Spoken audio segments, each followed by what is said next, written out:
Guys, अगर आपका किसी बैंक में कोई सैलरी अकाउंट है, आप कहीं जॉब करते हैं 10,000 रुपए की, 20,000 की, 50,000 की, 1 लाख की, और आप किसी बैंक में सैलरी अकाउंट खुलवा के रखे हैं जिसमें आपकी सैलरी आती है, तो आज की इस वीडियो में मैं आपके लिए सैलरी अकाउंट के 9 ऐसे बेनिफिट बताने वाला हूं जो शायद आपको पता ना हो। बहुत सारे लोग जॉब करते हैं और उनके पास सैलरी अकाउंट होता है, उसके बावजूद उन्हें पता नहीं होता है कि सैलरी अकाउंट पर बैंक आपके लिए क्या एक्सक्लूसिव बेनिफिट देता है। अगर आप सैलरी अकाउंट नहीं खुलवाए हैं अभी तक, जॉब करते कहीं पर, तो कैसे आप खुलवा सकते हैं वो भी आपको बताऊंगा इस वीडियो में। अगर आप अपनी पेमेंट अभी भी सेविंग अकाउंट में लेते हैं तो आप कैसे अपनी सेविंग अकाउंट को सैलरी अकाउंट में अपग्रेड कर सकते हैं, ये भी आपको इस वीडियो में बताऊंगा। और मैं बात करने वाला है यहां पर कुछ फायदे की, क्योंकि सैलरी अकाउंट पर आपके लिए कुछ इंटरेस्टिंग बेनिफिट मिलते हैं जो आपके लिए सेविंग अकाउंट पर नहीं मिल पाते हैं। तो चलिए स्टार्ट करते हैं इस वीडियो को और समझते हैं सैलरी अकाउंट के कुछ खास बेनिफिट। नमस्कार, मेरा नाम मनीष प्रजापति, आप सभी को एक बार फिर से वेलकम एक न्यू वीडियो में। चैनल पर अगर आप पहली बार आए सब्सक्राइब कर देना, वीडियो पसंद आता है तो एक लाइक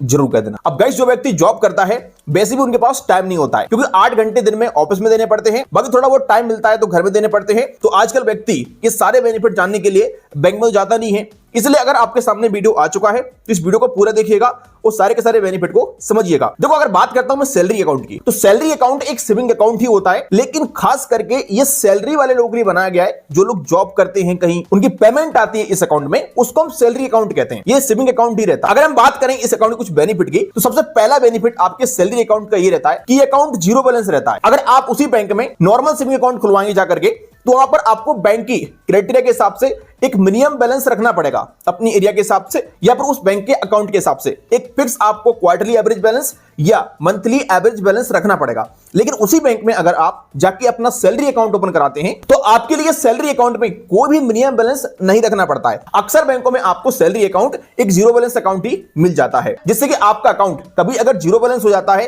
1 भी रुपए नहीं रहता है, तो बैंक कोई नॉन मेंटेनेंस का चार्ज नहीं काट सकती है। इसके अलावा बात करें सेकंड बेनिफिट की, तो सेकंड बेनिफिट यहां पर आपके लिए मिलता है ओडी लिमिट का, ओवरड्राफ्ट लिमिट हम जिसके लिए बोल सकते हैं।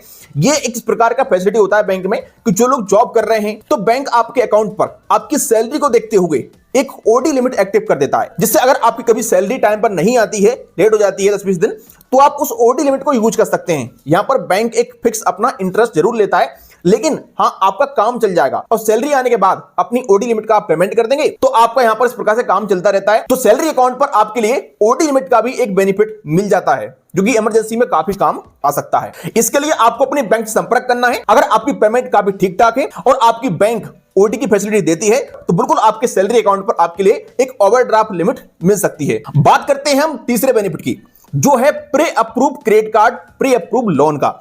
देखिए, आजकल आपको पता ही होगा, किसी बैंक में अगर आप क्रेडिट कार्ड लेने के लिए जाते हैं या लोन लेने के लिए जाते हैं, तो वहां पर आपसे कुछ इनकम प्रूफ मांगती है बैंक, कि भाई आप क्या काम करते हैं, आप कितना पैसा कमाते हैं, तो ये सब यहां पर आपको बताना पड़ता है। और अगर आप बैंक का क्राइटेरिया फॉलो नहीं कर पाते हैं तो ऐसे केसेस में बैंक आपका लोन रिजेक्ट कर देता है और क्रेडिट कार्ड एप्लीकेशन भी आपका रिजेक्ट कर देता है, जिससे आपको लोन क्रेडिट कार्ड नहीं मिलता है। यहां तक कि अगर आपका सिविल स्कोर भी थोड़ा कम होता है, ऐसे केसेस में भी बैंक आपका लोन क्रेडिट कार्ड रिजेक्ट कर सकता है। वहीं अगर आपका किसी बैंक में सैलरी अकाउंट है, तो सैलरी अकाउंट पर अधिकतर बैंकें आपको प्री अप्रूव क्रेडिट कार्ड और प्री अप्रूव लोन का ऑफर देती हैं। जैसे आप सैलरी अकाउंट खुलवाते हैं, 6 मंथ तक यूज करते हैं, आपकी पेमेंट आती है, तो बैंक आपकी एलिजिबिलिटी को देखते हुए कोई क्रेडिट कार्ड का आपके लिए प्री अप्रूव ऑफर दे सकती है, जिसमें अगर आप कार्ड अप्लाई करते हैं तो यहां पर आपके लिए कोई भी इनकम प्रूफ नहीं लगता है, डायरेक्ट आपका कार्ड आपके लिए मिल जाता है काफी अच्छी लिमिट के साथ। और अगर उस बैंक में क्रेडिट कार्ड पर काफी अच्छा बेनिफिट है, तो आप यहां पर अच्छी खासी अर्निंग भी कर सकते हैं। बहुत सारी बैंकों में ऐसे क्रेडिट कार्ड रहते हैं जिसमें आपको 5% कैशबैक या 10% कैशबैक भी मिलता है। इसके अलावा सैलरी अकाउंट पर बैंक आपके लिए समय समय पर consumer durable loan, home loan, personal loan, इस प्रकार के प्री अप्रूव लोन के ऑफर देता है, जिसमें अगर आपको पैसे की नीड है तो आप विदाउट इनकम प्रूफ के उन लोन के लिए भी ले सकते हैं। ये भी काफी अच्छा बेनिफिट है। वैसे प्री अप्रूव क्रेडिट कार्ड और लोन के ऑफर आपको सेविंग अकाउंट पर भी मिलते हैं, लेकिन अगर दोनों कंपेयर किया जाए तो सैलरी अकाउंट पर प्री अप्रूव ऑफर जल्दी आते हैं और अच्छी खासी लिमिट के साथ आते हैं। चलिए बात करते हैं अगले बेनिफिट की। देखो, अक्सर बैंकों में अगर आप सैलरी अकाउंट ओपन कराते हैं तो उस अकाउंट पर आपके लिए फ्री में एटीएम कार्ड मिलता है जिसे हम डेबिट कार्ड कहते हैं, फ्री में चेकबुक मिलती है, फ्री में आप पासबुक भी ले सकते हैं। लेकिन अब कुछ बैंकों में आपको इनका चार्ज देना पड़ सकता है, बट अक्सर बैंकों में आपको ये तीनों चीजें फ्री मिल जाती हैं। अगर हम बात करें अगले बेनिफिट की, तो सैलरी अकाउंट पर अगर आप लोन लेते हैं तो आपके लिए कम इंटरेस्ट रेट पर भी लोन मिल जाता है। अगर आप जिस बैंक से लोन ले रहे हैं उसमें अगर आपका सैलरी अकाउंट है तो आपके लिए कम इंटरेस्ट रेट पर भी लोन मिल सकता है। इसके अलावा सैलरी अकाउंट में आपको एसएमएस अलर्ट का भी चार्जेस नहीं देना होता है। वहीं अगर आप किसी बैंक में डायरेक्ट अपना सेविंग अकाउंट ओपन कराते हैं तो आपके लिए वहां पर एसएमएस अलर्ट का हर 3 महीने में 15 रुपए के आसपास चार्जेस देना पड़ता है। चलिए बात करते हैं नेक्स्ट बेनिफिट की।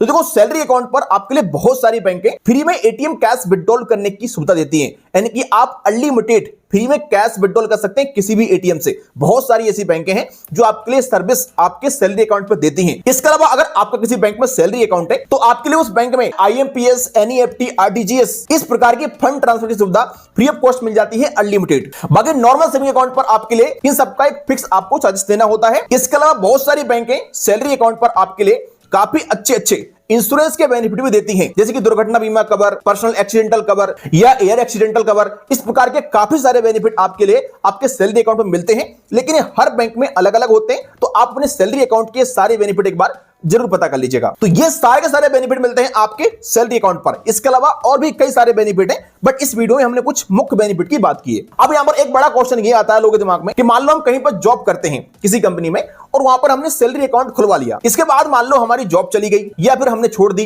रिजाइन दे दिया, उसके बाद हमारे सैलरी अकाउंट का क्या होता है? तो देखो, जब भी आप किसी बैंक में सैलरी अकाउंट खुलवाते हैं वो अकाउंट आपका जीरो बैलेंस रहता है। लेकिन जैसे ही उस अकाउंट में आपकी सैलरी आना बंद हो जाती है और 3 महीने तक सैलरी नहीं आती है तो उसके बाद बैंक आपके सैलरी अकाउंट को एक नॉर्मल सेविंग अकाउंट में अपग्रेड कर देता है। तो ऐसे केसेस में या तो आपको उस बैंक के सेविंग अकाउंट में जो मिनिमम बैलेंस रखना पड़ता है उतना बैलेंस रखना पड़ेगा मंथली या क्वार्टरली, वरना आपके ऊपर वहां पर चार्जेस लगना शुरू हो जाते हैं। तो अगर आपकी जॉब चली गई है या आपने छोड़ दी है, उस सैलरी अकाउंट था आपके किसी बैंक में, तो वहां पर आपके लिए पता करना है उस बैंक में जाकर के और अपने अकाउंट को या तो बंद करा देना है या फिर आपको पता करके उसमें प्रॉपर मिनिमम बैलेंस रखना है। अब बात करते हैं अकाउंट ओपन करने के तरीके की, कि अगर आप अपना सैलरी अकाउंट ओपन करना चाहते हैं किस तरीके से कर सकते हैं। तो आजकल हर बैंक में आपको सैलरी अकाउंट ओपन करने की फैसिलिटी मिल जाती है। आप किसी बैंक में अकाउंट ओपन कर सकते हैं, प्राइवेट बैंक में जैसे ICICI bank, HDFC bank, Kotak Mahindra bank, IDFC first bank. बाकी आप चाहे तो किसी सरकारी बैंक में भी अपना सैलरी अकाउंट ओपन कर सकते हैं, जैसे कि कैनरा बैंक, एसबीआई, पीएनबी वगैरह। लेकिन ध्यान रखना, कुछ बैंकें ऐसी होती हैं जो तभी सैलरी अकाउंट ओपन करती हैं जब आपकी कंपनी का उस बैंक के साथ टाई अप होगा। तो अकाउंट ओपन करने से पहले आप एक बार जरूर चेक कर लेना। सैलरी अकाउंट ओपन कराने के लिए आपके पास आधार कार्ड, पैन कार्ड होना चाहिए और आपके ऑफिस का कोई डॉक्यूमेंट लगेगा जिसमें आप आईडी प्रूफ या फिर अपना जॉइनिंग लेटर दे सकते हैं। बहुत सारी बैंकों में सैलरी अकाउंट ऑनलाइन ओपन कर सकते हैं, कुछ बैंकों में आप ब्रांच में जाके अकाउंट को ओपन कर सकते हैं। अगर आपका पहले से किसी बैंक में नॉर्मल सेविंग अकाउंट है तो आप अपने उस अकाउंट को सैलरी अकाउंट में अपग्रेड कर सकते हैं ब्रांच में जाकर के। इस तरीके से आप सैलरी अकाउंट को ओपन कर सकते हैं। तो आई होप कि आज की वीडियो आपको पसंद आई होगी। अगर वीडियो पसंद आए लाइक करेगा। चले मिलते हैं किसी नेक्स्ट वीडियो में।